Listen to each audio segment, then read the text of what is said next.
Won't leave me alone,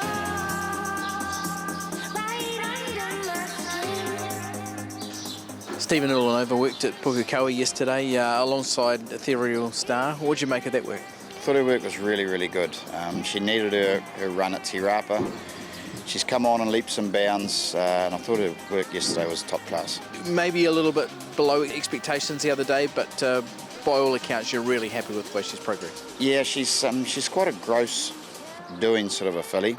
So I just put it down to her desperately needing that run. She kicked good and then she just sort of compounded the last bit, but looks a different horse, just looks fitter, better, and her work yesterday just topped her off nicely.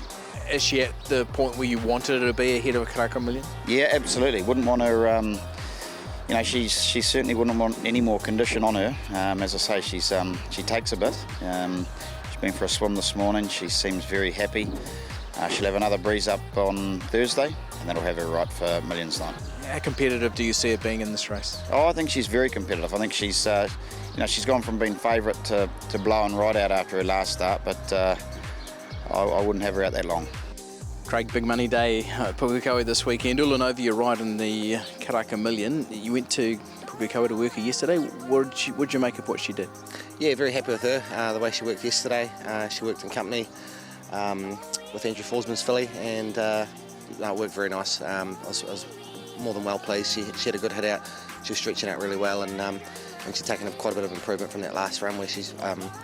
I sort of think on face value, both Stephen and myself might have been a little bit disappointed, but she had a really good heave after that. So I think both in the sort of mind that she just really needed the run. So it's brought her on a lot.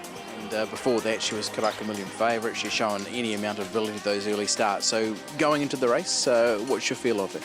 Yeah, I'm as confident as you can be going into it, into one of these big ones. So she's an on-pace sort of filly. She always begins really well and has herself up there. So hopefully we can get a nice draw, and I'm more than happy to be on it, that's for sure. Tony, Karaka Million time, and Pendabell looks to be just peaking at the right time. What have you made of her preparation? Yeah, it's been pretty trouble-free, apart from one bad barrier, obviously last start at Counties, but we were sort of forced to go back that day. At least she's had a good look around the track, obviously, and stood in a fair start in a pretty slowly run race. They came home sort of mid-33s, so she probably couldn't have finished much closer than she did. So obviously barrier draw is going to be key on Saturday. What have you done with her since then? Very little, obviously. She's pretty deep into her preparation, so we've just tried to keep her as fresh as we can. Michael galloped her this morning. She worked very nicely. He's happy, so press on to Saturday. What's her best asset? Probably very laid back for a two-year-old. For a two-year-old filly, not much really bothers her at all. She's got a great attitude, which is always a huge advantage with a two-year-old. You've been looking at your rivals. You know who's the horses to beat. Where does she fit in? How competitive can she be in this? Sort of some different form lines coming into this. Obviously, she hasn't met two or three of the Te Akea horses, and she's beaten Believe and Magic at Wellington. But it looks like a pretty even lineup this year. Yeah, she's going really well. Nice gallop from her this morning. Couldn't really falter her. Hopefully that's just topped her off nicely. She's a filly that doesn't take a lot, so I think she's pretty much on the mark. She worked in company this morning. How serious work did you ask of her? She did a bit last week, so it was just a nice hit out today, just to, as I said, just to top her off. So we're happy with where she's at. Hopefully we've got her near enough to the mark, and you know what it's like, the two-year-olds on the night, they put their own hands up.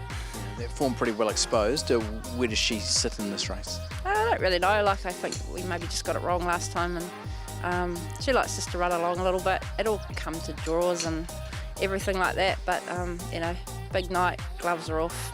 It's on for everything, so you need a lot of luck in those. But look, we're just wrapped that we got one in there. Darren, it's great for him and great for all the owners that are put all that time and money into it, and it's just good to get them one there on Karaka Million night. Paul, you got Faravello heading to the Karaka Million this weekend. How's he going? He's been going good. Came through his run at Pukekohe a fortnight ago good, so yeah, happy enough. The run had merit. Obviously the prior form was really encouraging. What sort of abilities has he shown you so far? He's got some speed and some natural ability. Used to go a bit fierce early on, so we've sort of changed a bit of gear around, but when he does things right, he's a fair animal. Been associated with the Te Akea team and of course Jamie in recent years, and he's been making a habit of winning this race. Can you emulate the boy?